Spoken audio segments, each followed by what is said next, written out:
कहने को तो हैदराबाद का चार मीनार वहाँ का सबसे नायाब नगीना माना जाता है, लेकिन चार मीनार से भी ज़्यादा मशहूर अगर कुछ है तो वहाँ के एक शख्स के चार दौर फिल्म इंडस्ट्री के। जी हाँ, वो चार दौर काफ़ी नायाब हैं क्योंकि वो हर किसी के जहन में भी हैं। और इनकी ज़िंदगी के ये चार दौर ऐसे नहीं है कि उतार चढ़ाव, ना ना ना, चढ़ाव उतार चढ़ाव और फिर अब चढ़ाव ही चढ़ाव। पहला दौर वो जहाँ पर इंडस्ट्री में एंटर करते ही डेब्यू में ही उन्होंने बड़े बड़े फिल्म स्टार्स को टक्कर देना शुरू कर दिया।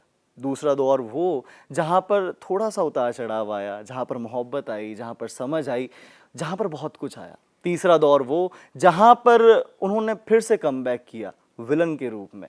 और चौथा दौर फिलहाल चल ही रहा है जहाँ पर वेब सीरीज़ में वो कहर ही ढा रहे हैं।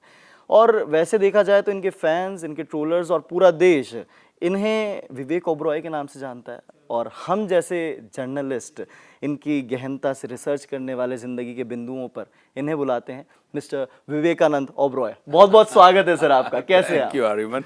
इतना कमाल का इंट्रोडक्शन था, मुझे लगा कि आपको स्क्रिप्ट राइटिंग करनी चाहिए।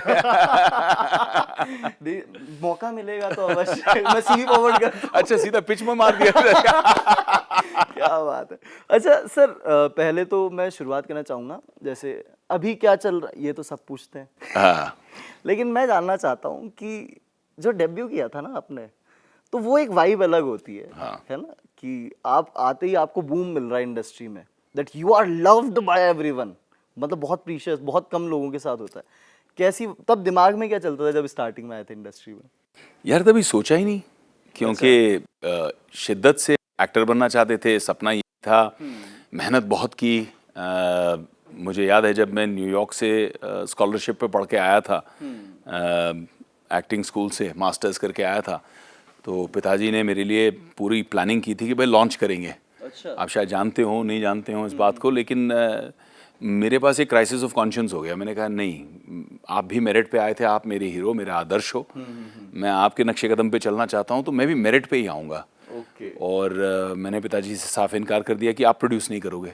अच्छा, सीधा यार मैं बेटे के लिए किसे नहीं प्रोड्यूस करूं, ये तो यहाँ का दस्तूर है भाई। अगर मैं बिलीव नहीं करूंगा, पहले से बहुत ज्यादा मतलब माने हुए एक्टर, पहले सीनियर इतने। हाँ।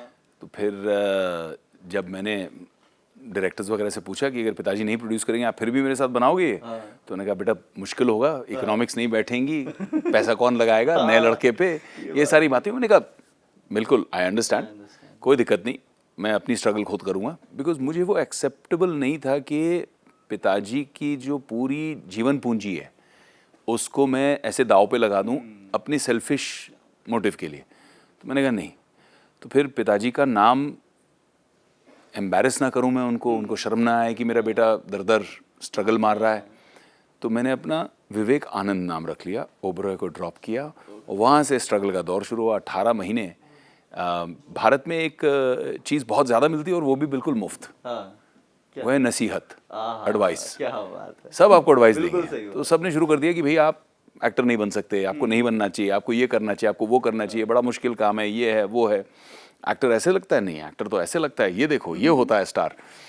तो उस चीज़ को पिया और उससे अंदरूनी एक शक्ति पैदा हुई, एक ताकत हुई, एक निश्चय लिया कि करके रहूँगा और अपने बलबूते पर अपने टर्म्स पे करके रहूँगा, बाकी तो ऊपर वाले के हाथ में है, मेहनत में कोई कसर नहीं छोड़ूंगा। और तब कंपनी का चांस मिला मुझे, अपॉर्चुनिटी मिली मुझे।